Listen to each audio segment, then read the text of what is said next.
Well, welcome again.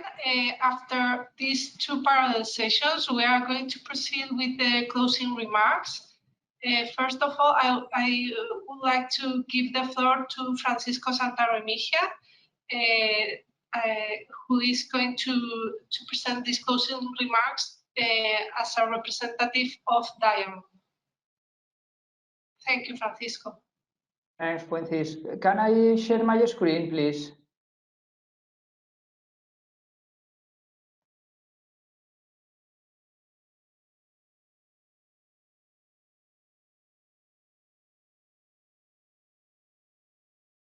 Oh, I have, okay.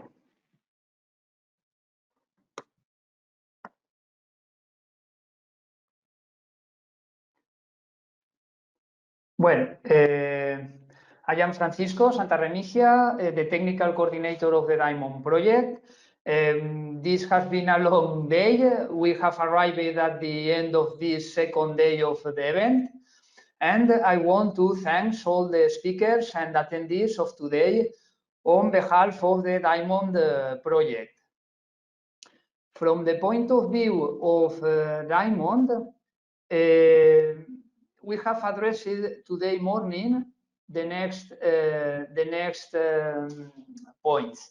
The concept of fairness in relation to women transport users, an innovative framework to assess how fairness measures can impact on the satisfaction of users and employees, a consistent methodology to measure the fairness of organizations and to identify the most appropriate fairness measures for a specific profile of women according to the level of maturity of these organizations, and how geodata can be handled and analyzed for the study of women's needs as users of public transport. During the afternoon, we have also addressed how observations of railway stations can be used to assess the inclusivity of railways, infrastructures, and transport services, main findings achieved by the DIAMOND project in relation to fairness in autonomous driving, opportunities and challenges for women using bike-sharing systems, and last but not least, issues faced by women in surface transport and their evaluation through the maturity model. All these presentations are available for all of you. If you are interested, please contact with organizers of the event. And I don't want to consume more time from you. Thanks again for your time today.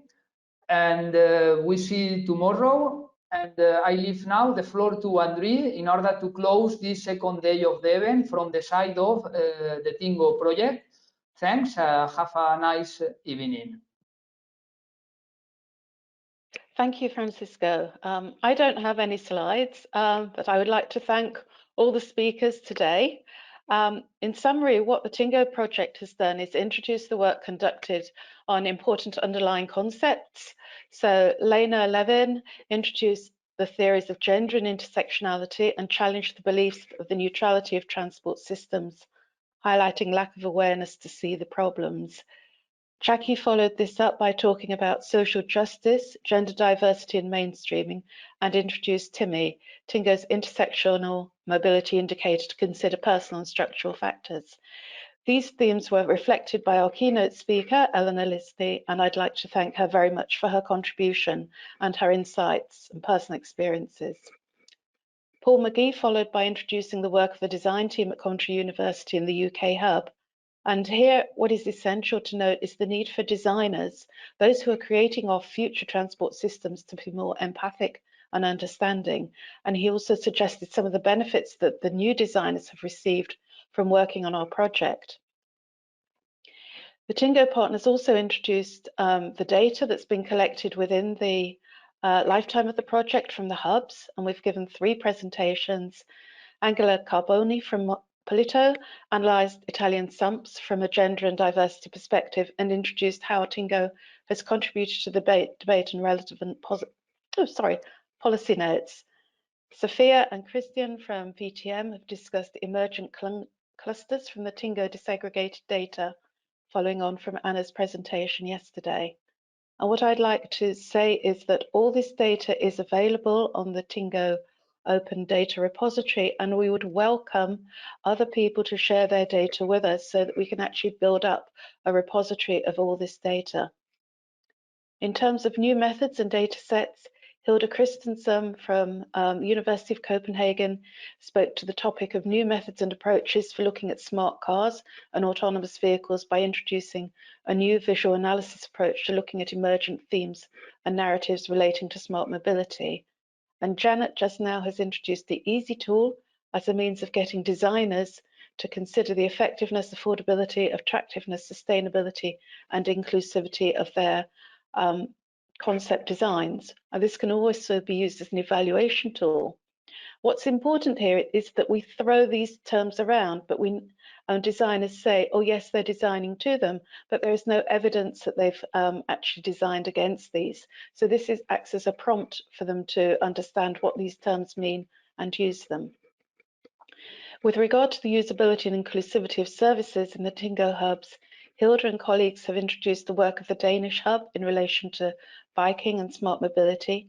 Kathleen from TUL in Germany presented an analysis of the inclusivity of the use of social media by German transport companies. And again, I'm left wondering here, do we all have to use social media to be smart and use smart transport? A lot of people do not like smart technology. And then Kat closed by looking at an intersectional issues for focusing on issues of breastfeeding mums, especially those from migrant communities.